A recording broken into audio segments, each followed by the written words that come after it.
ছাত্ররা একটা কোনো কিছু নেই খোলামন নিয়ে আরম্ভ করে অনেকে বহিষ্কার করতে পদত্যাগ করতে ছাত্রদের কথাই কি দেশ চলবো ছাত্ররা কি বুঝে দ্বিতীয় স্বাধীনতা বলতে কি পাইছেন এর আপনারা অন্য দেশের সাথে যুদ্ধ করছেন আপনারা পুরো বাংলাদেশ লয়ে লইছেন এইটা সংস্কার করবো এইটা আপনারা বাধা নিয়ন্ত্রণ করেন না আপনার জনগণের কথা শুনেন না আপনারা খালি কোন মন্ত্রণালয় চেঞ্জ করতে হবে কোনটা আওয়ামী লীগের দালাল আছে কোনটা অমুক আছে এইগুলি আপনারা নিয়ে ব্যস্ত হাসিনার আমলে মনে করেন যাই চলছে এখন বড় খারাপ অবস্থা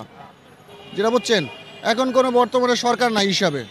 কথা বুঝতে পারছেন তত্ত্বাবধায়ক সরকার এর কোনো ভ্যালু নাই ভ্যালু নাই কারণ এই কারণে দেশের অবস্থা পুরো খারাপ চলতেছে এই আর কি ভাই নিম্ন শ্রেণী হারা মরে যাইতাছি এখন কোনো খাওয়া দাওয়ার কোনো এখন আর নাই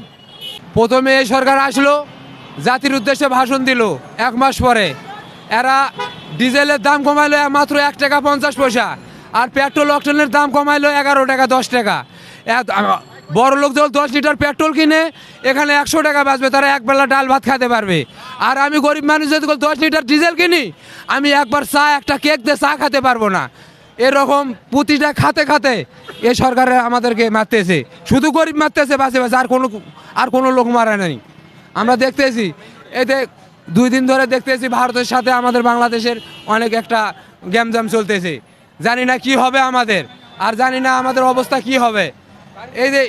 আজ বাদে কাল ভারতের সাথে এই যে এরকম শুরু হয়ে গেছে আমাদের বাংলাদেশি লোক বলতেছে যে শেখ হাসিনা এই দেশে গেছে তাই এই ক্লিক বাজাইতেছে আবার কেউ বলতেছে না 2 দিন আগে কতদিন আগে ভারতের এই আপনার পতাকা আমাদের দেশের মানুষেরা খোঁজাপাড়া করছে তার জন্যে কেউ বলতেছে না হিন্দু সম্প্রদায়ের বড় নেতা ধরা পড়ছে তার জন্য এত কিছু এতে গন্ডগোল একটা ভেসে যেতেছে এরা বলতেছে ভারতের আমরা নিত্যপূর্ণ জিনিস ব্যবহার করব না ভারতের নিত্যপূর্ণ জিনিস যখন ব্যবহার না করে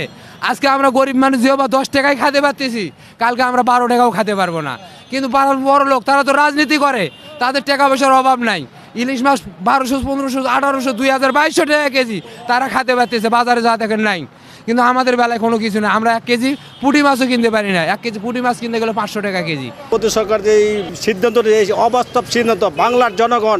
18 কোটি জনগণ এই সিদ্ধান্ত কখনো মাইনে নেবে না হতে পারে 15 আগস্ট এটা বাধ্যতামূলক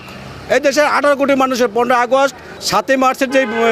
দিবসটা এটা কখনো বাংলার মাটিতে জনগণ মাইনে নেবে না ছাত্র জনতা যে আন্দোলনের কথা বলছেন শুধু ছাত্রদের কথা কি দেশ চলবে এগুলো জনগণের দেশে একতা ছিল না আমরা ছিলাম না দ্বিতীয় স্বাধীনতা বলতে কি পাইছেন এর কি আপনারা অন্য দেশের সাথে যুদ্ধ করছেন আপনার এই দেশের ভিতরে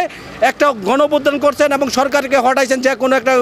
যুগসাজের মাধ্যমে আমেরিকার দালালের মাধ্যমে আমেরিকার দালালরা যে কথা বলছে আমাদের এই ডক্টর ইউনূস সাহেব কথা বলছে আপনারা খালি ওই যে হাইকোর্টে কী হয়েছে এইগুলি নিয়ে বিস্তারিত জনগণের কাছে গেছেন কখনো বাধা নিয়ন্ত্রণ দিকে গেছেন হাইকোর্টে কোন বিচারপতিকে অবসান করতে হবে কোনটা আওয়ামী লীগের দালাল কোনটা এটা কোনো আওয়ামী লীগের দেশের মানুষ না আওয়ামী লীগ কি সবাই কি আওয়ামী লীগের দালাল একটা যদি কোনো কিছু হয় এটা আওয়ামী লীগের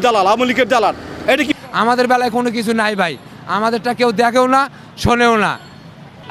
ইলিশ মাছ খেয়েছেন লাস্ট